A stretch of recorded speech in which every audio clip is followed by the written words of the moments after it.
नहीं, मेरा तो है कुछ नहीं, देने को है कुछ नहीं, मेरा तो है कुछ नहीं। आया हूँ लेकर खाली हाथ, देता हूँ खुद को मैं आज। ओ आया हूँ लेकर खाली हाथ, देता हूँ खुद को मैं आज। मैं आराधना, मैं आराधना, मैं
सब कुछ तो तेरा ही है,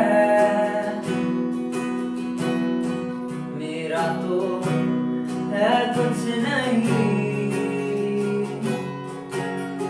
सब कुछ तो तेरा ही है,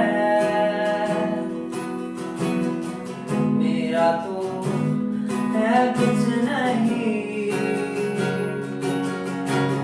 जो कुछ है सब है तेरे ही नाम, करता हूँ खुद को कुर्बान। जो कुछ है सब है तेरे ही नाम, करता हूँ खुद को कुर्बान। कर मैं आराधना, कर मैं आराधना,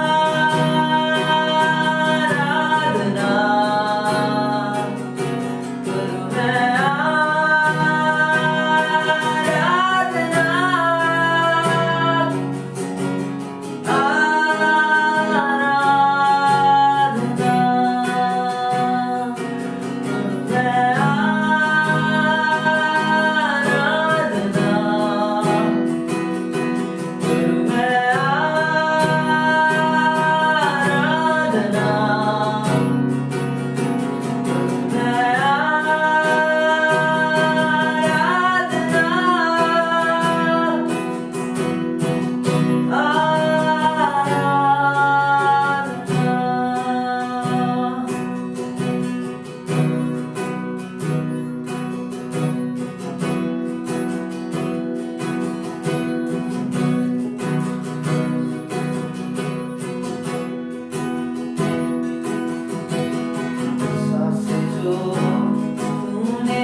तू ही है वो जो मुझको चुराता,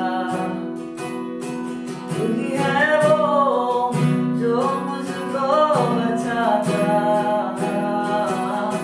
तू ही है वो जो मुझको चुराता, तू ही है वो जो मुझको बचाता। देखता हूँ मैं जब तेरे क्रूस की ओर, तू ही है वो जो मुझको दौड़ाता। मैं आज़ाद हूँ, मैं आज़ाद तेरे रब से हुआ हूँ, मैं आज़ाद हूँ, मैं आज़ाद तेरे रब से हुआ हूँ।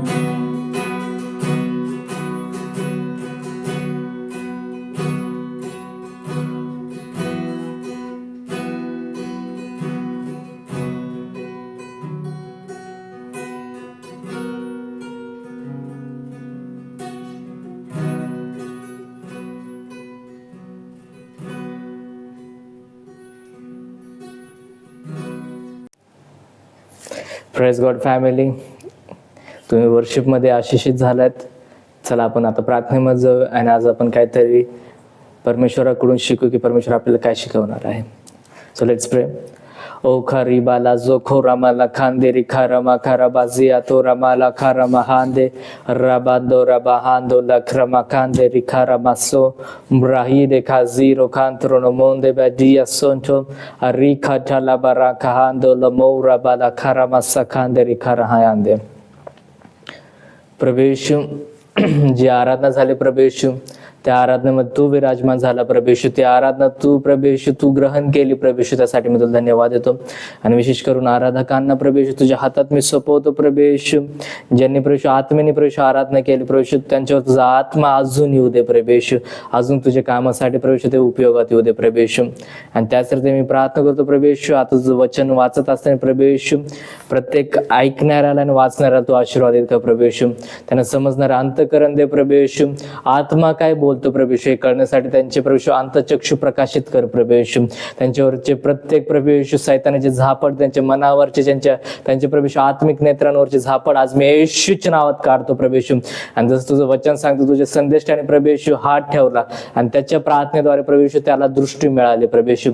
आज मी प्रार्थना करतो, आज जेवढ्यांचे मन आंधळे झालेत आज प्रत्येकाच्या आंधळे मनाने मी दृष्टी घोषित करतो आज येशूच्या नावात प्रभू येशू.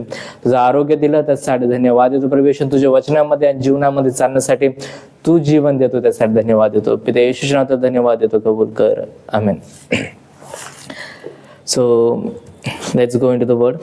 आज आपण बघूया की परमेश्वर जो आहे तो अंधकाराचा उपयोग कसं करतो. कारण आपण जे पाहतो आपण हमेशा बघतो, आतापर्यंत आपण पाहिलंय की परमेश्वर हा प्रकाश आहे, परमेश्वर प्रकाशामध्ये वसतो, परमेश्वर हे प्रकाशाचा उपयोग कसं करतो वगैरे वगैरे. पण वचनाप्रमाणे आपल्याला हे पण माहिती पाहिजे की वचनात काय लिहिलेलं आहे. वचनामध्ये येशूने जे किंवा पित्याने जे त्या अंधकाराचा पण उपयोग केलेला आहे, पित्याने जे त्या अंधकाराचा कसं उपयोग केला. आपला परमेश्वर जो आहे तो केवळ उजेडाचा परमेश्वर नाही तर तो अंधकाराचा पण परमेश्वर आहे. आणि त्याच्यामुळं जे ते आताचे लोक जे अंधकाराचे जे लोक आहे ते जास्त फळवंत होते, जादूटोणा करणारे ते जास्त फ्रूट आणतात त्यांच्या राज्यामध्ये. आणि आपण एक ख्रिस्ती जे ते जास्त फ्रूट आणायला तो कॅपेबल नाही अजून. का? कारण त्याला अंधकार काय हेच कळलेलं नाही आतापर्यंत. बऱ्याचशा लोकांना, जगातल्या लोकांना त्यांना अंधकाराची शक्ती कळालेली आहे, पण आपल्या ख्रिस्ती लोकांना अंधकारात आपला परमेश्वर राहतो का, परमेश्वर कुठं असतो, अंधकारात ते कसं यूज करू शकतात अंधकाराला, त्यांना याची पण समज नाही. मग आपण जे आज पाहणार आहे त्या टॉपिकचं नाव आहे गॉड इन अ डार्कनेस. मग आपण परमेश्वर कुठं असतो, कुठं राहतो, आपण अंधकाराचा कसं उपयोग करू शकतो, अंधकारामध्ये कसं आपण इन्फ्लुएन्शियल असू शकतो, आपल्या भोवती अंधकार असला तरी आपण त्याच्यामध्ये कसं चमकू शकतो, आपण ह्या सगळ्या गोष्टी बघणार आहोत. आपण जाऊया लूक अध्याय 2 वचन 6.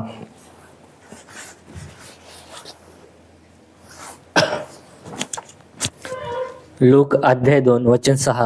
हम्म.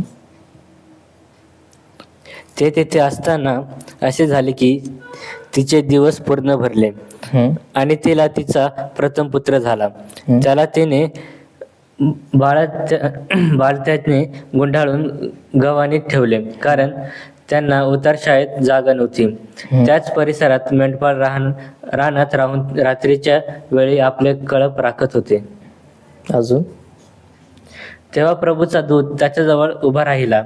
प्रभूचे तेज त्याच्या भोवती प्रकाशले आणि त्यांना मोठी भीती वाटली. बस. तर वचनाप्रमाणे जेव्हा येशूचा जन्म झाला तर वचनाप्रमाणे तिथं अंधकार होता, बरोबर. रात्रीच्या समय येशूचा जन्म झाला.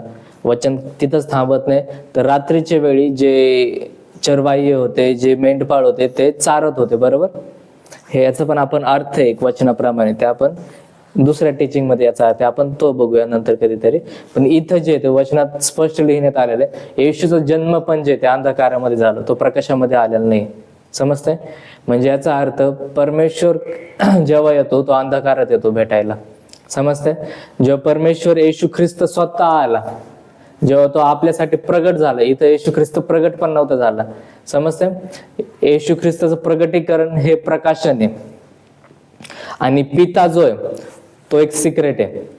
त्याच्यामुळे येशू ख्रिस्त जेव्हा प्रगट झाला नव्हता तेव्हा तो एक सिक्रेट होता, म्हणून तो अंधकारामध्ये आलता, कारण तेव्हा त्याला रिव्हील नव्हतं करायचं. पण जेव्हा त्याला रिव्हील करायचं होतं तेव्हा तो प्रकाशामध्ये चालू लागला, बरं. तीच गोष्ट तो काय पेत्राला वगैरे सांगतो की रात्री आणि समय, रात्री दिवस आणि रात्र सारखी नसते, तो बदलतो वेळ काळ. हे पेत्राला त्यांनी सांगितलं, शिष्यांना सांगितलं. मग इथं येशू स्वतः जन्मला त्या अंधकाराच्या समयामध्ये. ते पण का, आपण ते पण बघूया. आपण जाऊया खबरा हो रेखा जो बारीखा तोला मासे खेंदे. आपण जाऊया निर्गम अध्याय 20 वचन 21. निर्गम अध्याय 20 वचन 21. लोक दूर उभे राहिले, पण देव निबिड अंधकारात होता, तिकडे मोशे गेला. अजून तेव्हा परमेश्वर मोशेला म्हणाला, तू इस्रायल लोकांना असे सांग, मी तुमच्याशी आकाशातून भाषण केले, ते तुम्ही प्रत्यक्ष पाहिले आहे. बस. तर वचनाप्रमाणे वचन सांगतं की लोक उभे होते आणि परमेश्वर निबिड अंधकारामध्ये होता. वचन स्पष्ट सांगतं परमेश्वर हा डार्कनेस मध्ये होता, लाईट मध्ये नव्हता. लाईट दुसरीकडे आली, डार्कनेस परमेश्वर आणि परमेश्वर सोबत होतं. समजतंय? आणि प्रारंभी काय होतं, डार्कनेस होते. समजतंय? आणि वचनाप्रमाणे इथं जे परमेश्वराने ह्या सगळ्यांना लॉ दिलता, नियम कधी आलते, इथं आलते. त्याच्यामुळं जो अजून नियमामध्ये चालतोय तो अजून पॉवर ऑफ डार्कनेस मध्ये, त्याच्यावरती लॉ आहे. समजतंय का? कारण पित्यापासून जे लॉ आले ते कॅरी करतात, फॉलो करते. जसं आपण पाहिलेलं आहे की पित्यापासून कोणतं पाचारण होतं, येशूपासून कोणतं पाचारण होतं, पवित्र आत्मेपासून कोणतं पाचारण आहे. मग जे डार्कनेस मध्ये चालते त्यांच्यावरती कोणतं पाचारण हे तुम्हाला समजायला पाहिजे. त्याच्यामुळे वचन काय सांगतं, चेटकिनींना संपवा, चेटकिनींना जिवंत ठेवू नका, कारण त्यांचा न्याय होतो आणि परमेश्वर न्याय करणारा परमेश्वर आहे. समजतंय? जेव्हा डार्कनेस येतं तेव्हा न्याय येतो, जेव्हा लाईट येते तेव्हा कृपा येते. समजतंय? इथं परमेश्वर डार्कनेस मध्ये होतं. मोशेला हे सगळ्या गोष्टी माहिती आहे, बरोबर. हे झालं जुन्या कराराच्या गोष्टी की परमेश्वर जो आहे तो स्वतः डार्कनेस मध्ये राहतो. आपण बघूया नव्या करारामध्ये पण परमेश्वराने कसं हे केलं. आपण जाऊया प्रेषितांची कृत्य अध्याय 16 वचन 25.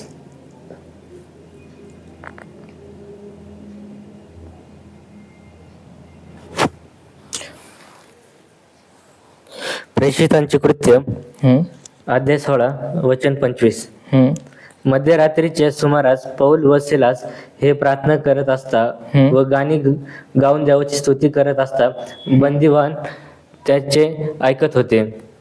तेव्हा एकाएकी असा मोठा भूमिकंप झाला की बंदीशाळेचे पाय डगमगले, सर्व दरवाजे लगेच उघडले व सर्वांची बंधने तुटली. तेव्हा बंदीशाळेच्या नायकाने जागे होऊन बंदीशाळेचे दरवाजे उघडे पाहिले. बस. नव्या करारामध्ये पण पौल आणि सिला यांना सुटकारा भेटतोय. कोणत्या वेळेला? रात्रीच्या समयाला. म्हणजे तुमचं डिलिव्हरन्स पण जे आहे ते रात्रीच्या समयावर खूप महत्त्वपूर्ण आहे, त्याच्यावर डिपेंडंट आहे रात्रीचा समय, डार्कनेसमध्ये. समजते? कारण परमेश्वराच्या वचनाप्रमाणे डार्कनेस पासून आपल्याला आशीर्वाद येतात, डार्कनेस पासून सुटका येतो. त्याच्यामुळं जास्तीत जास्त जे सैतानाची मुलं आहे ते डार्कनेसमध्ये चालतात. बरोबर का? त्यांना माहिती आहे डार्कनेस काय आहे, त्यांना डार्कनेसचा अर्थ माहिती आहे. पण जे येशूचे मुलं आहे, ज्यांना पॉवरमध्ये चालायचं, ज्यांना सामर्थ्यात चालायचं आहे, त्यांना डार्कनेसची व्हॅल्यू नाही. त्यांना वाटतं डार्कनेस हे फक्त सैतानापासून आहे. बरोबर? पण माझ्या भावांनो, डार्कनेस हे सैतानापासून नाही. आपला परमेश्वर हा डार्कनेसचा परमेश्वर आहे. आपल्या परमेश्वराने डार्कनेस बनवलेले, सैतानाने बनवलेलं नाही. सैतानाने ते केवळ त्याला उपयोग कसा करायचा हे माहिती सैतानाला. त्याची एवढी लेवल पण नाही ती बनवण्याची, कोणती पण गोष्ट बनवण्याची. जर तुम्हाला कळलं की हे डार्कनेस कसं हाताळायचं, कसं त्याचं यूज करायचं, तर तुम्ही पण सगळ्या गोष्टी त्याच्या राज्यातून आता तुमच्या राज्यामध्ये आणू शकता. मग आज ही गोष्ट तुम्ही समजून घ्या की आज आपण जे काही शिकणार आहोत ते डार्कनेस बद्दल आहे, की परमेश्वर डार्कनेसमध्ये कसं राहतो, आपण डार्कनेसमधून ब्लेसिंग्स कशा आणायच्या, डार्कनेसमध्ये जायचं आणि तिथून सगळ्या गोष्टी पॉवर कशा घ्यायच्यात, आज ह्या सगळ्या गोष्टी आपण पाहणार आहोत. आपण बघूया दुसरे इतिहास अध्याय 7 वचन 12.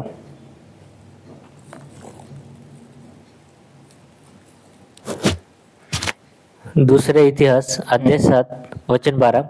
परमेश्वर शलोमोनाला रात्री दर्शन देऊन म्हणाला, मी तुझी प्रार्थना ऐकली आहे आणि हे गृह यज्ञगृह व्हावे म्हणून मी आपल्यासाठी निवडले आहे. पुन्हा एकदा. परमेश्वर शलोमोनाला रात्री दर्शन देऊन म्हणाला, मी तुझी प्रार्थना ऐकली आहे आणि हे यज्ञगृह व्हावे म्हणून मी आपल्यासाठी निवडले आहे. परमेश्वराने कधी दर्शन दिलं? रात्री. आणि मग परमेश्वर म्हणतो की मी तुझं बली जे यज्ञ जे ते मी स्वीकारले, मी त्याला पाहिलं आणि मी त्याला स्वीकारले. म्हणजे याचा अर्थ तुम्ही रात्री जे करता, तुम्ही रात्री जे ऑफर करता त्याची पण एक व्हॅल्यू असते, त्याचा पण काहीतरी अर्थ असतो. कारण परमेश्वर हा रात्रीमध्ये राहणारा परमेश्वर आहे. जेव्हा तुम्हाला पॉवर पाहिजे, मग तुम्हाला पण ती पॉवर, मग सलमोनाकडं पॉवर कधी आली? राजा बनण्याची. त्याच्याकडे विजडम कधी आलं? याच्यामध्ये खूप डिफरन्स आहे. आपण कधी याच्यामध्ये जर अजून डीपमध्ये गेलो तर आपण पाहूया की रात्रीमध्ये काय करायचं. पण ते मला आता टॉपिक घ्यायचा नाही. कॉल्ड सीझन, की तुमचे सीझन काय असतात. बरोबर? तुमचा टाइम काय असतो. कारण रात्र पण काहीतरी होल्ड करते, रात्रीच्या हातात काहीतरी असतं, रात्र आहे ना होल्ड करते. त्याच्यामुळे वचन सांगतं त्यांनी रात्री दिलं त्याला ज्ञान आलं. त्याच्यामुळे डार्कनेसमध्ये राहतं त्यांच्याकडे ज्ञान असतं जास्त. जेवढं जास्त तुम्ही डार्कनेसमध्ये असताना एखादा जादूटोणा करणार आहे तो डार्कनेसमध्ये जास्त राहतो, त्याच्याकडे ज्ञान जास्त आहे या गोष्टींचं. पण परमेश्वराचे लोक डार्कनेसला व्हॅल्यूज देत नाही. परमेश्वराला त्याला माहितीच नाही डार्कनेस काय, त्याच्यामुळे त्यांच्याकडे विजडम कमी आहे. त्याच्यामुळे आज त्यांच्यावर इझिली कोणीतरी जादूटोणा करता निघून जातं. पॉवर. जर तुम्ही अंधकाराची व्हॅल्यू तुम्हाला माहिती, अंधकार काय हे जर माहिती तुम्हाला, तर तुमच्याकडे आपोआप विजडम येतं, आपोआप तुम्हाला नॉलेज येतं. कारण विजडम कोण कॅरी करतं? परमेश्वर. आणि परमेश्वर काय? रात्री. बरोबर? परमेश्वर आतापर्यंत आपण पाहिलं, येशू कधी आला? रात्री आला. सिलास त्यांना सुटकारा कधी झाला? रात्री झाला. येशू जो शलोमोनाला भेटायला येतो, परमेश्वर जो शलोमोनाला भेटायला येतो, कधी येतो? रात्री भेटायला येतो. बरोबर? कारण अंधकारामध्ये, आणि तो त्याला नॉलेज प्रगट करतोय, नॉलेज देतोय. बरोबर? आणि नंतर मग तो राजा बनतोय. जर तुम्हाला प्रत्येकाला आता मिनिस्ट्रीमध्ये उतरायचंय, राजा बनायचंय, तर तुम्हाला रात्रीची व्हॅल्यू कळणं गरजेचं आहे. मी रात्री उठून प्रार्थना करा असं नाही म्हणते, मी रात्री उठून प्रार्थना करायला नाही म्हणत तुम्हाला. नाही तर तुम्ही म्हणता अरे हो नाईट प्रेयर बद्दल शिकवतोय ना, आम्हाला माहिती नाईट प्रेयर. नाही माझ्या भावा, नाईट प्रेयर एक वेगळी गोष्ट आहे. मी नाईट प्रेयर बद्दल बोलतच नाही. तुम्हाला केवळ रात्रीचं ज्ञान काय हे माहिती असणं गरजेचं आहे. परमेश्वर रात्रीमध्ये वसतो का? परमेश्वर कसा असतो? तुम्हाला दिवस आणि रात्रीचा फरक माहिती आहे का? ही गोष्ट तुम्हाला माहिती असणं गरजेचं आहे. आपण जाऊया एक्झोडस अध्याय 20 वचन 21. निर्गम अध्याय 20 वचन 21. लोक दूर उभे राहिले, पण देव निबिड अंधकारात होता. तिकडे मोशे गेला. तेव्हा परमेश्वर मोशेला म्हणाला, तू इस्रायल लोकांना असे सांग, मी तुमच्याशी आकाशातून भाषण केले ते तुम्ही प्रत्यक्ष पाहिले आहे. बस. तर वचनाप्रमाणे आता ही गोष्ट ध्यानात ठेवा आता, की पिता जो आहे तो अंधकारामध्ये, बरोबर, तो मोशेला म्हणतोय की वचन सांगतं की तिथं सांगण्यात आलं की परमेश्वर अंधकारामध्ये होता, निबिड अंधकारामध्ये. केवळ अंधकार नाही, निबिड अंधकार. तुम्हाला जर वाटत असं सैतान हा जास्त डार्कनेसमध्ये, नाही, परमेश्वर हा जास्त डार्कनेसमध्ये. वचनानुसार तुम्हाला वाटत असेल की सैतानाचं राज्य डार्कनेसमध्ये, परमेश्वराचं आणि तुमच्या बापाचं राज्य आहे डार्कनेसमध्ये. आणि त्याच्यामुळं सैतानाला हे माहिती आहे म्हणून, आणि तुम्ही त्याच्यापासून अज्ञानी म्हणून तो तुमच्यापासून हिरावून घेतो जी गोष्ट तुम्हाला माहिती नाही. समजते? आपण जाऊया. आणि परमेश्वरचं वचन काय सांगतं तिथंच ते थांबत नाही. आणि तो जे होता तिथं होता आणि नंतर तिथं दुसऱ्या ठिकाणी लाईट आली, बरोबर. लरोमास खांदे. आपण जाऊया पहिले राजे अध्याय 8 वचन 12. की पहिला आपण पाहिलं की मोशेला परमेश्वर किंवा इस्रायली लोकांना परमेश्वराची लाईट दिसते पण परमेश्वर दिसत नाही. समजतंय का? परमेश्वराची लाईट दिसणे आणि परमेश्वर दिसणे काहीतरी फरक याच्यामध्ये. परमेश्वर केवळ मोशेला दिसलं, मोशेला भेटलं का? त्याला अंधकारामध्ये जाता येत होतं. तसं तुम्हाला येतं का अंधकारामध्ये जातं? मी नाईट प्रेयरचा विषय काढत नाही. माझे एखादा भाऊ असं की तो म्हणतो अरे मी नाईट प्रेयर करतो. नाही भाऊ, मी नाईट प्रेयर बद्दल बोलतच नाही, मी डीप बोलतोय काहीतरी. आणि त्याचे वचन सांगतो ज्याला कान आहे तो ऐकू. मी ह्या गोष्टी जर तुम्हाला अजून शिकायचं असेल तर ऑफलाईन आमच्याकडे मी तुम्हाला याच्यामध्ये शिकवून भविष्यवाणीचं काय असतं, डार्कनेसमध्ये भविष्यवाणी काय असते, मी याच्यामध्ये तुम्हाला डीप नेईन. पण मी नाईट प्रेयर बद्दल शिकवत नाही. आणि त्याच्यामुळं आपल्या चॅनल सोबत जे जुडले ते भविष्यवाणी सोबत जुडलेले, ते प्रत्येकाने भविष्यवाणीचं वरदान आहे. समजतंय? वाचूया. पहिले राजे अध्याय 8 वचन 12. मग शलमोन राजा म्हणाला, परमेश्वराने म्हटले आहे की मी निबिड अंधकारात वस्ती करीन. तुझ्यासाठी निवासस्थान तुला युगानुयुग राहण्यासाठी मंदिर मी बांधले आहे. मग राजाने मागे वळून इस्रायलाच्या सर्व मंडळीला आशीर्वाद दिला. बस, पुन्हा एकदा वाचू आपण. मग शलमोन राजा म्हणाला, परमेश्वराने म्हटले आहे की मी निबिड अंधकारात वस्ती करीन. बस, म्हणजे परमेश्वराची इच्छा आहे की त्यांनी अंधकारामध्ये वस्ती करावी. ही परमेश्वराची इच्छा आहे. त्याच्यामुळे जेव्हा आपण टॅबरनेकल पाहतो, एक आहे एंट्रान्स, एक आहे होली वन आणि मोस्ट होली प्लेस, बरोबर. 3 भाग आहे.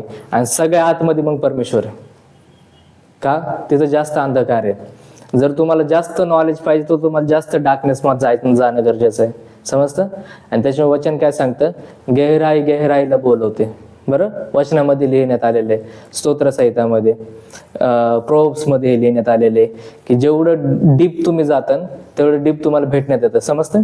आणि त्याच्यामुळं जेव्हा आपण डीपनेस बोलतो, आपण त्याच्यामध्ये हाय बोलत नाही, उंचाई बोलत नाही, बरोबर. आपण त्याच्यावर डीप म्हणतोय का? कारण डीपनेसमध्ये काय असतं? डार्कनेस असतं. हे मी दुसरं काहीतरी सांगतोय, हे कधीतरी बघूया आपण.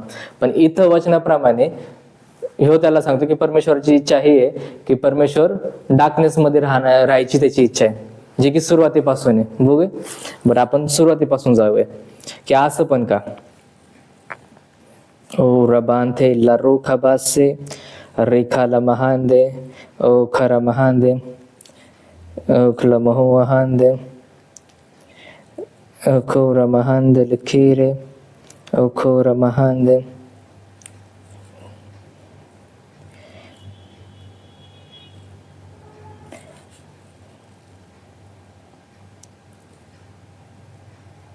आपण जाऊया पहिला अध्याय, उत्पत्ती याचा पहिला अध्याय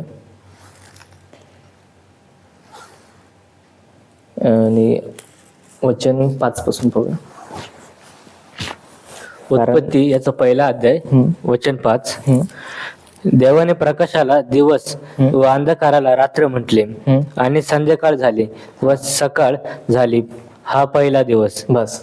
तर वचनाप्रमाणे वचन सांगतं त्यांनी प्रकाश आणि रात्र बनवले, पण हे दिवस नाही. त्याच्यानंतर मग ट्विस्ट येतो, कॉमध्ये आणतात आणि संध्याकाळ झाली आणि सकाळ झाली. समजते का? प्रकाश आणि रात्र ज्योत आहे, हे दिवस नाही. पण खरा दिवस कधी झालं? रात्री झालं. समजतंय? आणि मग नंतर मग उजेड झाला, जो की दिवस म्हणण्यात आला. परमेश्वराच्या नजरेमध्ये पहिलं येतं रात्र, पहिलं दिवस येत नाही. तुम्हाला वाटलं असेल की मी सकाळी उठून प्रार्थना केलं म्हणजे परमेश्वर ऐकतो. आणि पुन्हा एकदा सांगेन, जर माझं भाऊ कोणाला वाटतं की मी नाईट प्रेयर बद्दल बोलतोय, तर तसं नाही भावा. इथं काहीतरी येशू दुसरं सांगतोय. कारण येशू ख्रिस्त जेव्हा मेला तेव्हा पण अंधकार आला, बरोबर? येशू ख्रिस्त जेव्हा मेला तेव्हा लगेच अंधकार आला, दुसरं काही झालं नाही. जर तुम्हाला माहिती असेल, इस्रायली लोक जे ते शब्बात पाळतात. जर माझा एखादी भाऊ आहे, बहीण आहे, ते जर शब्बात पाळतात किंवा 7 days वाले जे शब्बात पाळतात, बाकीचे डिनॉमिनेशन जे ते शब्बात पाळतात, तर त्यांचा शब्बात कधीपासून चालू होतो? संध्याकाळपासून, बरोबर? कोणतं संध्याकाळ? शुक्रवारचा संध्याकाळ. ते शनिवारी पाळत नाही, ते शुक्रवारचं संध्याकाळ, जे की 7 days वाल्यांनी इस्रायली लोकांपासून शिकलेत. ते 7 days वाल्यांचं स्वतःचं नाही, ते इस्रायली लोकांचं येते. आणि इस्रायली लोक जे ते शब्बात पाळतात संध्याकाळी. का पाळतात? वचन सांगतं. कारण पहिलं काय आलतं? संध्याकाळ, आणि नंतर मग काय झालं? दिवस. त्याच्यामुळे परमेश्वराच्या नजरेमध्ये पण जे ते संध्याकाळ महत्वाची. त्याच्यामुळे सैतान तुमच्यावर अटॅक करतो. कधी करतो? संध्याकाळी. त्याच्यामुळे माझे बरेचसे भाव जे ते पापात पडतात. कधी? संध्याकाळी. मग पापामध्ये कसं पडणार? पोर्नोग्राफी कधी येतं तुमच्यावर? लस्ट. दिवसभर तुम्ही काहीच नाही करू शकणार, तो तुमच्यावर हावीच होणार नाही. पण जेव्हा रात्र आली, मग तुमच्यामध्ये एकटेपणा येतो, लोनलीनेस येतो, मग तुमच्यावर मग पोर्नोग्राफीचं स्पिरिट अटॅक करतो. मग कधी? रात्री. जसं परमेश्वराने रात्र नेमलेली, तुम्ही त्याच्यामध्ये बीज पेरता. समजतंय? त्याच्यामुळं आपण जे पेरतो ते उगवतो वचनाप्रमाणे. त्याच्यामुळं एक कपल जेव्हा ते मराठ्याला झाल्यावरती त्यांच्यामध्ये जे घटना होती ती रात्रीची घटना, मग त्यांचं एक बेबी होतो आणि मग ते फ्रूट देतं. त्याचप्रमाणे सैतान पण तुमच्यावर अटॅक करतो आणि तुमचं बीज जे ते खाली पाडतो, आणि त्याचं बीज तो परमेश्वरासमोर पाप म्हणून तुमच्या अकाउंटमध्ये लिहिण्यात येतं. समजतंय? कारण परमेश्वर जे पहिलं रात्र बघतो, दिवस बघत नाही. आपल्याला वाटतं मी दिवसभर खूप मिनिस्ट्री केली, मी दिवसभर परमेश्वराचे काम केले. तसं नाही. तुम्ही रात्रीमध्ये किती विजडम, किती वाईस चालतं, हे महत्वाचं आहे. जर रात्रीमध्ये जर तुम्ही माती खाताय तर तिथं चुकताय तुम्ही. तुमची रात्र ही पूर्ण विजडमने भरलेली पाहिजे. मी सांगतोय, आपण कधी विजडमचं पाहिलं, नाईटचं जर आपण विषय कधी पाहिला, आपण आता डार्कनेसचं पाहतोय, नाईटचा विषय पाहत नाही. डार्कनेस आणि नाईटमध्ये खूप फरक आहे. कारण लाईट आणि नाईट हे 2 भाग असतात. डार्कनेस हे वेगळा भाग आहे. आपण जे पाहतोय आपण डार्कनेस मध्ये पाहतोय. समजतंय? पुन्हा एकदा वाचूया आपण हे वचन. उत्पत्ती 1:5. देवाने प्रकाशाला दिवस व अंधकाराला रात्र म्हटले, आणि संध्याकाळ झाली व सकाळ झाली, हा पहिला दिवस. मग देव बोलला, जलाच्या मध्यभागी अंतराळ हो. बस.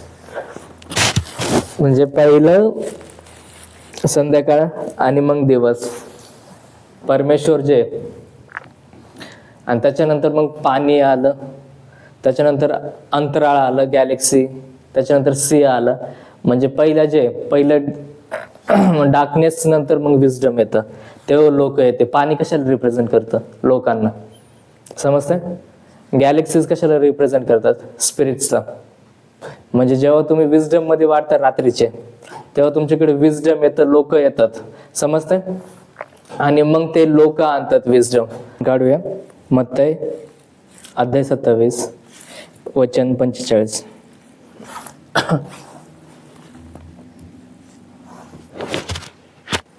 मत्तई अध्याय 27 वचन 45. मग दुपारी 6व्या तासापासून 9व्या तासापर्यंत देशभर अंधकार पडला. हे कधीच आहे? आपण पाहिलं, येशूची एंट्री झाली तेव्हा अंधकार. येशू एक्झिट करतोय तेव्हा पण अंधकार आहे. बरं, येशूला क्रूस खांब्यावर खिळण्यात येतं तेव्हाची ही घटना आहे. आणि नंतर येशू जेव्हा प्राण सोडतो तेव्हा मग पुन्हा अंधकार येतोय. सुरुवातीला अंधकार, एंडिंगला अंधकार येशूच्या. समजतंय का? कारण तो अंधकारामध्ये आलतो. तो अंधकारामध्ये राहणारा परमेश्वर आहे. समजतंय का? कारण अंधकारामध्ये काहीतरी सिक्रेट आहे. अंधकारामध्ये तुम्ही जे आहे, तुम्हाला काहीतरी ज्ञान भेटतं, प्रगटीकरण भेटतं, तुम्हाला सिक्रेट गोष्टी जे ते भेटतात. कारण परमेश्वर जे तो रिव्हील करायला आलता. बरोबर. येशू जेव्हा आला आणि त्याच्यानंतर मग स्वर्गदूत येतात. का? कारण जसं आपण पाहिलं, जेव्हा अंधकार येतो तेव्हा मग आत्मे आले, लोक आले. त्यामुळं तिथं जे अंधकारामध्ये कळप चारण्यात होतोय. आपण जे पाहिलं, येशू जन्म झाला आणि जे चरवाई होते, जे धनगर लोक होते, ते चारतात अंधकारामध्ये. अंधकारामध्ये कोणता उजेड असतो? कोणताच नसतो. पण तरी पण ते चारतात. का? अंधकार काहीतरी होल्ड करतंय. जर तुमच्याकडे केवळ प्रकाशाचं नॉलेज आहे, तुम्ही स्वर्गाच्या राज्याचा उपयोगच नाही. मग अजून जर तुम्हाला फुल्ली यूज व्हायचं स्वर्गाच्या राज्यात, जसं एलेजा झाला, मोशे झाला, तसं मग तुम्हाला जे त्या अंधकारामध्ये काय हे कळणं गरजेचं आहे. समजतंय? आपण जाऊया.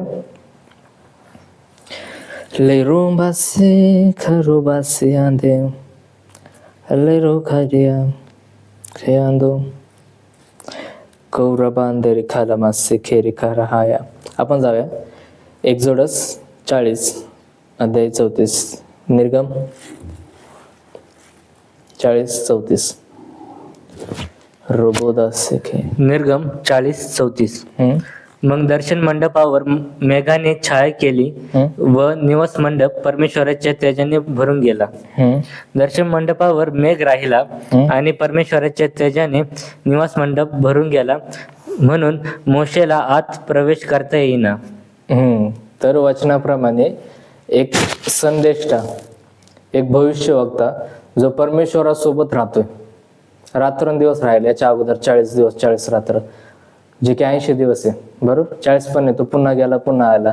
म्हणजे परमेश्वरासोबत रात्रंदिवस राहिला. आणि जेव्हा पृथ्वीवरती त्याच्या लोकांसमोर जेव्हा प्रकाश येतोय, त्याला त्या प्रकाशामध्ये जाता येत नाही. परमेश्वरासोबत तो जातोय, स्वर्गामध्ये जातोय डायरेक्ट, पण त्याला लोकांसमोर जाता येईना. का? कारण तिथं काय होतं? प्रकाश. समजते? पण परमेश्वर कुठं राहतो? अंधकारामध्ये. मोशे अंधकारामध्ये जायला त्याची सवय होती, पण प्रकाशामध्ये जायची त्याची सवय नव्हती. त्याच्यामुळे काय, त्याला जे सिक्रेट कळाले. 5 पहिले पुस्तक कोणी लिहिले? मोशेने. बरोबर. आणि त्याला सिक्रेट कसे कळाले? कारण तो अंधकारामध्ये जात होता. म्हणजे जो कोणी अंधकारामध्ये जातो त्याला ऑथॉरिटी असते स्क्रिप्चरवरती. समजतंय का? त्याच्यामुळं जादूटोणा करणारे लोक पण त्यांच्याकडे ऑथॉरिटी असतात. त्यांच्यामध्ये जे लिहिण्यात आलेलं ते लॉने चालतात. समजतं? त्याचप्रमाणे जेव्हा वचन आपण जे वाचलं, निर्गम अध्याय 40 वचन 34, तिथं सांगतं की प्रकाश जो होता लोकांवरती आला, मंडपावरती आला, पण परमेश्वर त्याच्यात नव्हता. आणि परमेश्वर नव्हता म्हणून मोशे पण जात नाही तिथं. समजतंय का? एक असते लाईट आणि एक असतं डार्कनेस, आणि एक असतं प्रकाशामध्ये परमेश्वर आणि एक असतं अंधकारामध्ये परमेश्वर. तुम्हाला वाटतं की तुम्ही एखाद्या ठिकाणी गेला आणि तिथं खूप जबर किंवा जास्त पॉवरफुल जे परमेश्वराची उपस्थिती आहे, किंवा तिथं खूप जास्त पॉवरफुल लाईट आहे असं तुम्हाला वाटतं, पण परमेश्वर त्या लाईटमध्ये आहे का हे तुम्हाला कळणं गरजेचं आहे. समजतं का? कारण वचन सांगतं परमेश्वर त्या प्रकाशामध्ये नव्हता, पण परमेश्वर अंधकारामध्ये होता. पण एखाद्या ठिकाणी एकदम अंधकार असन, एकांत असन, आणि तरी परमेश्वर त्या ठिकाणी असेल. मग तुम्हाला नॉलेज असणं गरजेची आहे की हे अंधकारामध्ये परमेश्वर आहे का नाही. आणि बरेचशे लोकांची इच्छा असते, परमेश्वर मला मोशेसारखं वापर, मला मोशेसारखं वापर. पण तुम्हाला त्या अगोदर कळणं गरजेचं आहे परमेश्वराच्या सहभागितेमध्ये परमेश्वर हा अंधकारामध्ये राहतो का प्रकाशात राहतो. आणि जर परमेश्वर प्रकाशात राहतो, तो प्रकाशात राहणाऱ्या परमेश्वराचं नाव काय? प्रकाशात राहणारा परमेश्वर कसं उपयोगात आणतो तुम्हाला? अंधकारात राहतो तो परमेश्वर तुम्हाला उपयोगात कसा आणतो? बरोबर. समजते का? कारण वचनाप्रमाणे इस्रायली लोकांचा सुटकारा हा पहाटेच झाला. बरोबर. इस्रायली लोकांना च्या विरुद्ध जे इजिप्शियन्स होते, जे मिस्री लोक होते, त्यांच्यावरती ताडना आली. कधी आली? संध्याकाळी. सगळी मुलं कधी मेली? त्यांची संध्याकाळी. त्यांच्यावर कधी पण पीडा यायची, ती कधी यायची? संध्याकाळी. कारण डार्कनेस मध्ये काहीतरी आहे. जर तुम्ही डार्कनेसला एकदा कळलं तुम्हाला की डार्कनेस काय होल्ड करते, त्याच्यामुळे मोशेला डार्कनेसची एवढी सवय झालती, त्याच्यामुळे तो हमेशा जे पॉवर मध्ये चालायचा, हमेशा त्याच्या शरीरावरती स्काय मधले सगळे पॉवर त्याच्या हातात होते. का? त्याला डार्कनेस माहिती होतं. तो परमेश्वरासोबत राहायचा, परमेश्वरासोबत बोलायचं. आणि त्याच्यामुळे परमेश्वर त्याला पहिल्यांदा पण कधी भेटलो होता? रात्रीचं. बरोबर. जर तुम्हाला रात्र माहिती तर तुम्हाला पावर माहिती. आणि मी पुन्हा सांगन कर, तुम्ही जर रात्री, मी पुन्हा बोलतो, प्रार्थनेचा विषय नाही हा तुमचं नॉलेज अँड स्पिरिच्युअल गोष्टीचा विषय. जर तुम्हाला परमेश्वरासमोर परमेश्वर काय रात्री तुम्हावर प्रकट करतोय हे जर तुम्हाला समजत नाही तर तुम्हाला अजून परमेश्वराचं वचन माहिती नाही. तुम्ही अजून परमेश्वरासमोर लहान आहात. तुम्ही हे समजून घ्या परमेश्वराची वाणी कशी ऐकायची. आपण येणाऱ्या काळामध्ये जेव्हा आपण भविष्यवाणीचे स्कूल्स घेऊ, आपण शाळा घेऊ, आपण ज्याला आपण प्रॉफिटिक स्कूल म्हणतो ते घेऊ, तर आम्ही तुम्हाला शिकवू की भविष्यवाणीची शाळा, परमेश्वराची वाणी कशी ऐकायची, रात्रचा अर्थ काय असतो, परमेश्वर रात्री कसा बोलतो, ह्या सगळ्या गोष्टी जे त्या आपण पाहणार आहोत. समजते? आपण जाऊया निर्गम अध्याय 33 वचन 20. निर्गम अध्याय 33 वचन 20. तरी पण तो म्हणाला की तुला माझे मुख पाहणार नाही, कारण माझे मुख पाहिल्यास कोणी मनुष्य जिवंत राहणार नाही. परमेश्वर म्हणाला, माझ्याकडे एक जागा आहे, तेथे ह्या खडकावर उभा राहा. बस. तर वचनाप्रमाणे हा पण सिनारिओ तुम्ही समजून घ्या की वचन सांगतं, मोशे परमेश्वराला म्हणतो की मला तुझा चेहरा पाहायचा, पण याच्या अगोदर तो तर परमेश्वरासोबत होता. बरोबर. त्याला पाट्या पण मिळाल्या, सगळ्या गोष्टी मिळाल्या, दिवस रात्री तो परमेश्वरासोबत होता. मग तरी तो परमेश्वराचा चेहरा पाहायची इच्छा बाळगतोय आता. म्हणजे याचा अर्थ त्याने चेहरा पाहिला नव्हता. समजतंय का? परमेश्वराचा चेहरा पण एक सिक्रेट आहे. त्याच्यामुळं येशू जेव्हा आला, येशू हा परमेश्वरून आला, त्याच्यामुळे ज्यांनी कोणी परमेश्वराला पाहिलेलं आहे, येशूला पाहिलेलं आहे, तो धन्य असं लिहिण्यात आलेलं आहे. बरोबर. आणि जे मला पाहतात किंवा मला न पाहून माझ्यावर विश्वास ठेवतात ते जास्त धन्य, वचन सांगतं. याच्यामध्ये अर्थ आहे काहीतरी. आपण जे पाहतोय की मोशे जो परमेश्वरासोबत एवढ्या दिवस राहिला आणि तरी परमेश्वराची तो इच्छा बाळगतोय परमेश्वराची चेहरा पाहण्याचं. का असं? तो तर त्याच्यासोबत इतके दिवस राहिला होता. तो तर इतक्या साऱ्या गोष्टी त्याने सामर्थ्याने केल्या. इस्रायली लोकांना मारलं, इस्रायली लोकांना वाचवलं. बरोबर. आपण ते पण बघूया ते का झालं. कारण वचनाप्रमाणे इस्रायली लोक जे पहिली जी पिढी होती ती सगळी मारण्यात आली आणि नंतर जे वचनबद्ध देशात गेले ती म्हणजे दुसरी पिढी होती. तसे मी आता बोललो इस्रायल लोक मारण्यात आलं. बरं. कारण मोशे पण मेला, मग त्याच्यासोबत जे फळ होतं ते पण ते मेलं. समजते? कारण अंधकार ज्यांनी पाहिलं ते खूप सिक्रेट असतात. त्यांना हे कळणं गरजेचं आहे की हे सिक्रेट काय. त्याच्यामुळं पहिली पिढी काय, दुसरी पिढी काय, त्यांना मारण्यात का आलतं, आपल्याला हे पण कळणं गरजेचं आहे. समजते? कारण सिक्रेट ज्यांना कळतात त्यांना परमेश्वर जे तो जास्त वेळ ठेवत नाही. समजतं? त्याच्यामुळे तुम्ही पण रॅप्चरच्या वेळेस घेतल्या जाणार आहे, मी पण रॅप्चरच्या वेळेस घेतल्या जाणार आहे. का? कारण तुम्हाला आता ख्रिस्त प्रगट करण्यात आलेलं आहे, तुम्हाला सिक्रेट हे कळवण्यात आलेलं आहे. समजतं का? आणि ज्या लोकांना सिक्रेट कळलेलं नाही ते पृथ्वीवर तसेच राहतील. समजतंय की सिक्रेट काय असतं खरं. परमेश्वर अंधकारामध्ये कसं वापरतो, परमेश्वर अंधकारामध्ये कसं चालतो. आपण जर पाहिलं, आपण वचनामध्ये जाऊया, आपण काढूया निर्गम अध्याय 34 वचन 5 ते 7. निर्गम अध्याय 34 वचन 5. तेव्हा परमेश्वर मेघातून उतरला व तेथे त्याच्याजवळ उभा राहिला आणि त्याने परमेश्वर ह्या नावाची घोषणा केली. परमेश्वराने त्याच्या समोरून जाताना अशी घोषणा केली, परमेश्वर परमेश्वर, दयाळू व कृपाळू देव, मंद क्रोध, दयेचा व सत्याचा सागर, हजारो जणांवर दया करणारा, अन्याय, अपराध व पाप यांची क्षमा करणारा, मुळीच गय न करणारा, असा तो वडिलांच्या दुष्टाईबद्दल पुत्र पौत्रांचा 3ऱ्या व 4थ्या पिढ्यापर्यंत समाचार घेतो. पुन्हा तेव्हा मोशेने तेव्हा परमेश्वर मेघातून उतरला व तेथे त्याच्या जवळ उभा राहिला आणि त्याने परमेश्वर ह्या नावाची घोषणा केली. परमेश्वराने त्याच्या समोरून जाताना अशी घोषणा केली, परमेश्वर परमेश्वर दयाळू व कृपाळू देव, मंद क्रोध, दयेचा व सत्याचा सागर, हजारो जणांवर दया करणारा, अन्याय, अपराध व पाप यांची क्षमा करणारा, मुळीच गय न करणारा, असा तो वडिलांच्या दुष्टाईबद्दल पुत्र पौत्रांच्या 3ऱ्या व 4थ्या पिढीपर्यंत समाचार घेतो. त्याच्यामुळे आपण काय पाहिलं, पिढी पाहिली. आता ह्याच्या अगोदर पहिली पिढी, दुसरी पिढी, समजतंय? म्हणजे जो सिक्रेटमध्ये राहतो त्यांना पिढींचं पण नॉलेज असतं, जनरेशन काय हे पण त्यांना कळतं. याचा अर्थ परमेश्वर त्यांच्या वचनाप्रमाणे लिहिलं आहे की परमेश्वर त्याच्या समोरून जात असताना परमेश्वरांनी ह्या घोषणा केल्या, बरोबर? मग तुम्हाला माहिती असायला पाहिजे, जेव्हा तुम्ही परमेश्वरासोबत डील करताय, जेव्हा तुम्ही जर व्हिडिओ पाहिले असेल आपले पहिले, मी सांगितलंय की परमेश्वरापासून कोणते सेवक आहे, कोणतं पाचारण आहे, जुन्या करारामध्ये कोणतं पाचारण आहे, नव्या करारामध्ये कोणतं पाचारण आहे, यहोवापासून कोणतं पाचारण आहे, येशूपासून कोणतं पाचारण आहे, पवित्र आत्मेपासून कोणतं पाचारण आहे. जर तुम्हाला या पाचारणाचा अर्थ कळला, मग तुम्हाला ह्या गोष्टी सोप्या जातात कळायला. जसं मी आता बोललो की ज्याला सिक्रेट कळतं तो इथं थांबत नाही, त्याला परमेश्वर सोबत घेतो.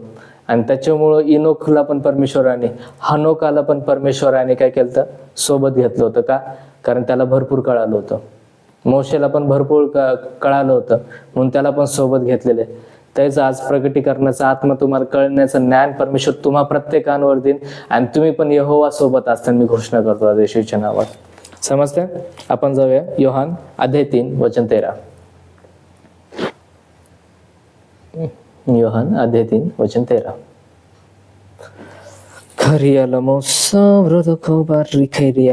योहान अध्याय 3 वचन 13. स्वर्गातून उतरलेला जो मनुष्याचा पुत्र, त्याच्या वाचून कोणीही स्वर्गात चढून गेला नाही.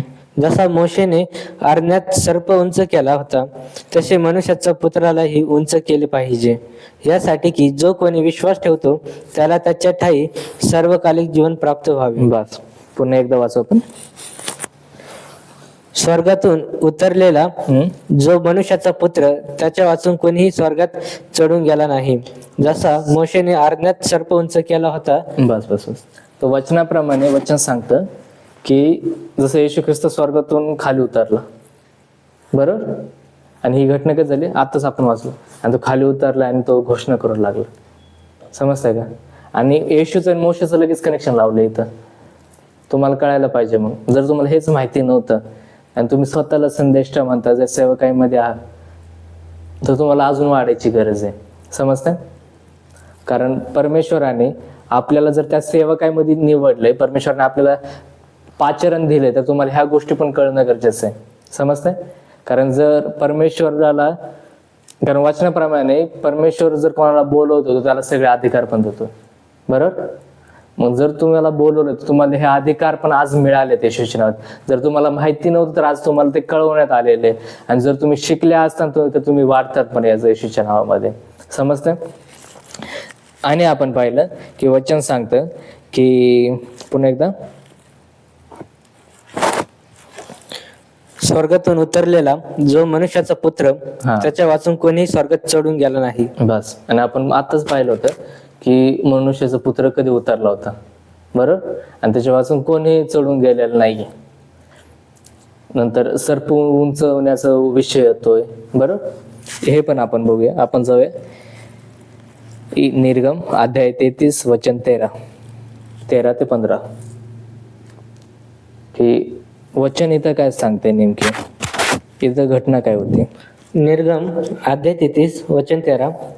आता माझ्यावर तुझी कृपा दृष्टी झाल्यास तुझे मार्ग मला दाखव, म्हणजे मला तुझी ओळख पटेल आणि त्यामुळे तुझी कृपा दृष्टी माझ्यावर होईल. हे राष्ट्र तुझी प्रजा आहे हे लक्षात घे. परमेश्वर म्हणाला, मी स्वतः येईन आणि तुला विसावा देईन. बस. तर वचनाप्रमाणे वचन सांगतं की मोशे स्वतः परमेश्वराला म्हणतो की मला विसावा दे, मला तुझा मार्ग दाखव. बरोबर. आणि आपल्याला माहिती आहे मार्ग कोण आहे, येशू ख्रिस्त. आणि येशू काय बोलला, थकलेले भारक्रंजन तुम्ही माझकडे या, म्हणजे मी तुम्हाला काय देईन, विसावा. बरोबर. म्हणजे विसावा देणार कोण आहे, पुत्र. पिता विसावा देत नाही, याच्यामध्ये फरक आहे. आपण कधी विसावाचा विषय जर पाहिला तर त्याच्यामध्ये फरक आहे. कारण मोशे ज्याने यहोवाला पाहिलंय तो पुत्राला पण पाहायची इच्छा बाळगतोय, समजतंय का. आणि आपण बघितलेलं आहे की जुन्या करारामध्ये मधली सेवकाई कोणती होती, नव्या करारामधली सेवकाई कोणती आहे. जुन्या करारामधले संदेष्ट, नव्या करारामधले संदेष्ट यांच्यामधला फरक आपल्याला बघायचा आहे. बरोबर. आपण ते लवकरच बघूया की नव्या कराराचा संदेष्ट काय आणि जुन्या कराराचा संदेष्ट काय. पण जुन्या करारामध्ये जो संदेष्ट असायचा, केवळ 2च जण आहे ज्यांना मृत्यू आले नाही. मोशेला पण मरावा लागला, समजतंय का. कारण त्याला डीप सिक्रेट कळालं, तो पृथ्वीवर असताना परमेश्वराला भेटलेला आहे. बरोबर. इनोक पण जो होता तो परमेश्वरासोबत भेटला, पण त्याच्या वंशावळीत कोणाला सिक्रेट सांगण्यात नाही आले, समजते का. समजा उदाहरणार्थ मला सिक्रेट कळाले, इनोकासोबतच सांगतो मी, मला सिक्रेट कळाले, मी इनोक आहे आणि मी माझ्या सोबतच ते सिमेंट ठेवले, मी माझ्या घराण्यासोबत ते सांगितलं नाही. त्याच्यावर परमेश्वराने त्याला बक्षलं आणि परमेश्वर त्याला स्वर्गामध्ये घेऊन दिलं, त्याला मृत्यू नाही आली. बरोबर.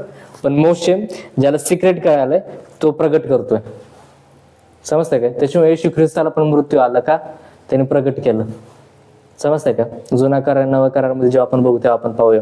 म्हणजे जो प्रगट करतो त्याच्या मुलांसोबत जे ते तिथंच थांबावं लागतं काहीतरी इन्फॉर्मेशन. त्याच्या परमेश्वराने मोशेला मारलं, हे वचनात लिहिलेलं आहे, परमेश्वराने मोशेला मारलं. बरोबर. आणि त्याच्यामुळं मोशे जो आहे तो म्हणतोय की परमेश्वर मला विसावा दे, मला तुझा मार्ग दाखव. आणि मार्ग कोण आहे, येशू ख्रिस्त. बरोबर. आणि त्याच्यामुळे जेव्हा 2 साक्षीदार येणार आहे त्यांच्यामध्ये जीवनाचा आत्मा येतो, समजते. म्हणजे अगोदर त्यांच्यामध्ये जीवनाचा आत्मा नव्हता, एलियामध्ये जीवनाचा आत्मा नव्हता, मोशेमध्ये जीवनाचा आत्मा नव्हता. बरोबर. कारण जीवन कोणामध्ये, येशू ख्रिस्तामध्ये. बरोबर. जे आत्मे त्याच्यापासून निघलेत, मी तुम्हाला थोडी हिंट आहे. ज्याला आत्मा आहे तो माझ्या ह्या हिंटला समजून घेईल की मी काय म्हणतोय.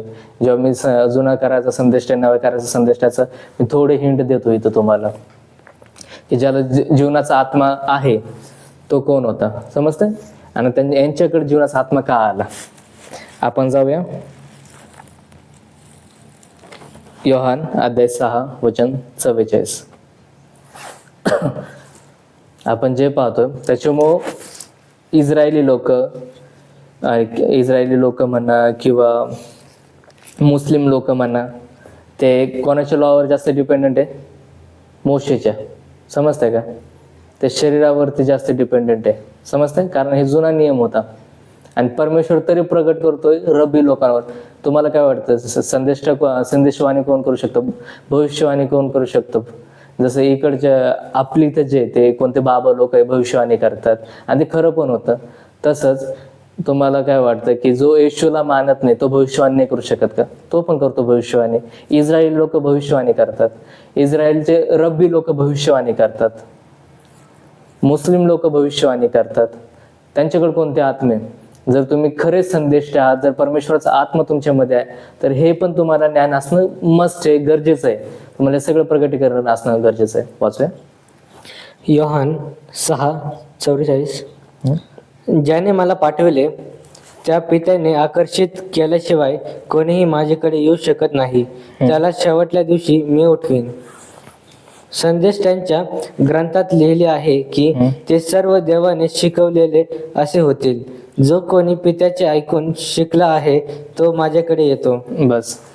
तो वचनाप्रमाणे की पित्याने आकर्षिले वाचून कोणी येशूकडे येत नाही. मोशेला हे गोष्ट पहिलीच माहिती होती वचन येण्या अगोदर.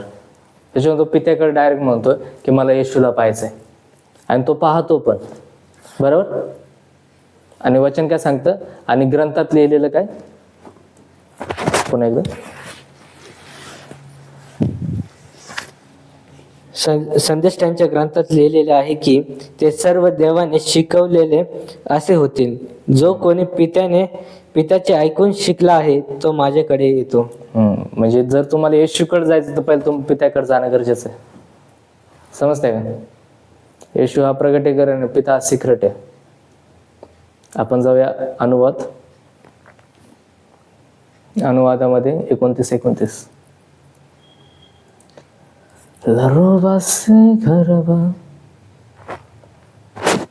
अनुवाद 29.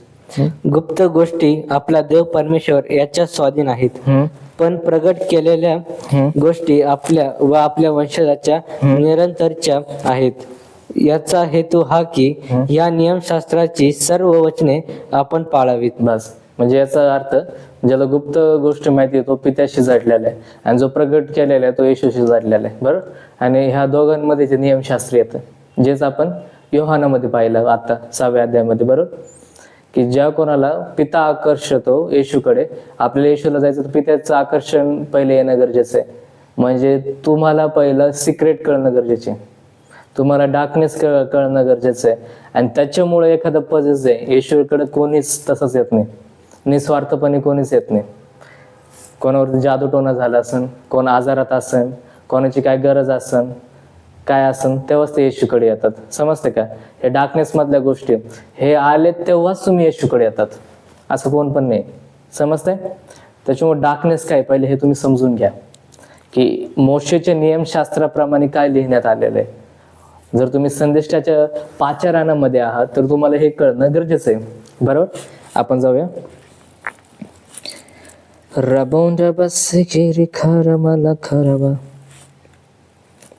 रबाला खरांदो खाला मखांदे. योहान 9:28.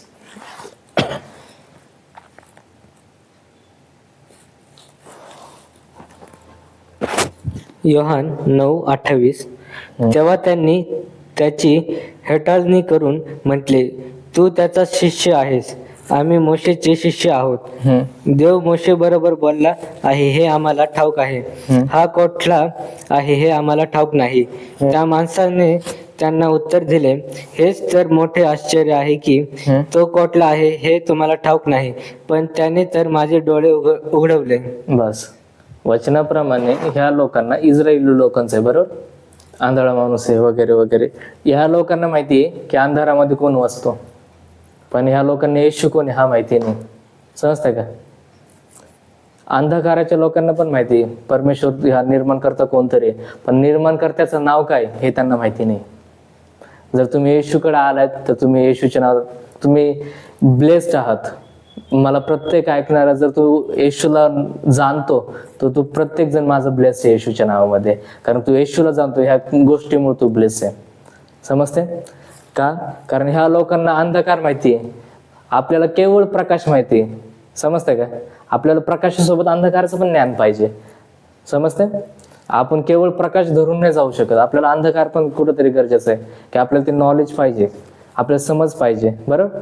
आणि त्याच्यामुळं इस्रायली लोक जे, मी आता थोड्या वेळापूर्वी बोललो की इस्रायलमधले लोक पण भविष्यवाणी करतात. बरोबर. ॲक्युरेट करणार भविष्यवाणी. बाकीच्या लोकांचं मला माहिती नाही, ते करतात नाही करत दुसरे, पण इस्रायलचे रब्बी लोक स्पॉट ऑन प्रॉफेसी करणार. का? मी तुम्हाला सांगितलंय मागच्या व्हिडिओमध्ये आणि येणाऱ्या व्हिडिओमध्ये पण बघूया आपण, की जुन्या कराराचा संदेष्टा काय, नव्या कराराचा संदेष्टा काय, किंवा पित्याचा संदेष्टा आणि येशूचा संदेष्टा याच्यात काय नेमकी डिफरन्स असतो ते आपण बघणार आहे. पण वचनाप्रमाणे जे ते वचन सांगतं की ते येशूला ओळखत नव्हते पण पित्याला ओळखतात. बरोबर. येशू कुठून आला हे ठाऊक नव्हता, कारण पिता सिक्रेटमध्ये होता म्हणून त्यांना ठाऊक होता. येशू लाईटमध्ये आला म्हणून त्यांना ठाऊक नाही. समजतंय का? याच्यात पण काहीतरी अर्थ आहे जे आपण लवकरच बघूया. आपण सध्या जाऊया रिखोला बरासो खरहिया दोरा बांधे. नंबर्स गणना अध्याय 12 वचन 6. गणना अध्याय 12 वचन 6. परमेश्वर त्यांना म्हणाला, माझे शब्द ऐका. तुमच्यामध्ये कोणी संदेष्टा असला तर मी त्याला दृष्टांतात प्रगट होत असतो आणि स्वप्नात त्याच्याशी भाषण करत असतो. पण माझा सेवक मोशे याच्या बाबतीत तसे नाही. माझ्या सर्व घराण्यात तो विश्वासू आहे. दृष्टांतात आणि स्वप्नात प्रगट करतो, पण मोशेसोबत मी असं नाही केलं. मी सगळ्या घराण्यामध्ये तो विश्वास राहिला. बरोबर. जर माझ्या भावाला, इथं माझा भाऊ आहे एखादा, जर तो संदेश स्वतःला म्हणतोय, स्वतःला जर परमेश्वराचा सेवक म्हणतोय, तर त्याला घराणं काय हे पण माहिती असणं गरजेचं आहे. जे आपण लवकर बघूया की घराणे काय असतात. कारण परमेश्वराच्या राज्यामध्ये पण घराणे, तुम्ही कोणत्या घराण्यामध्ये येता हे तुम्हाला ठाऊक असणं गरजेचं आहे. घराणे एक डीप टीचिंग आहे. डीप टीचिंग ते आपण लवकरच बघू. पण वचन सांगतं संदेष्टांचं एक घराणे आहे, आणि त्या संदेष्टांच्या घराण्यामध्ये जो स्वप्नामध्ये दृष्टांतामध्ये पाहतो ते परमेश्वर त्यांना प्रगट करतो. बरोबर. आणि वचनाप्रमाणे ज्यांना प्रगट केलं ते मुलांचं आहे. पण मोशे सोबत ते नाही. तो माझ्या घराण्यासोबत वफादार राहिला. तो वेगळा आहे. बरोबर. वचन सांगतं का? कारण त्याला सिक्रेट माहिती आहे. एक गोष्ट रिव्हिल्ड आणि एक असतं सिक्रेट. येशू रिव्हिल्ड झाला, पिता सिक्रेट आहे. समजते. जर तुम्ही भविष्यवाणीच्या वरदानामध्ये चालताय आणि तुम्हाला ख्रिस्त माहिती आहे किंवा तुम्हाला सिक्रेट माहिती नाही, तुम्ही फक्त रेव्हेलेशन किंवा रिव्हिल्ड ह्या अनॉइंटिंग मध्ये किंवा ह्या ग्रेस मध्ये चाललं, तुम्हाला सिक्रेटच्या ग्रेस मध्ये जाणं महत्वाचं आहे. समजते का? आपण दोन्ही जे गोष्टी आहेत ते सोबत आपल्याला चालवायच्यात. एक सिक्रेट पण आणि रेव्हेलेशन किंवा रिव्हिल्ड वन पण. समजतं. आणि आपण लवकर बघूया ते काय. चला आपण आता प्रार्थनेमध्ये जे परमेश्वराने आपल्यामध्ये आणलं त्यासाठी आपण धन्यवाद देऊ. ओ रबा खादे बाजीरा खाला मारोदा बा सांथारा खांदेरी बाला रनो मोंडा बा सेरी खाला मारा खारा महाय राखा डाला बाडाला खाडाला बाराना मांदो रबा सांथेरी खांदे ओ ब्राखा टाटा रडा सोलो मोखारा हांदे.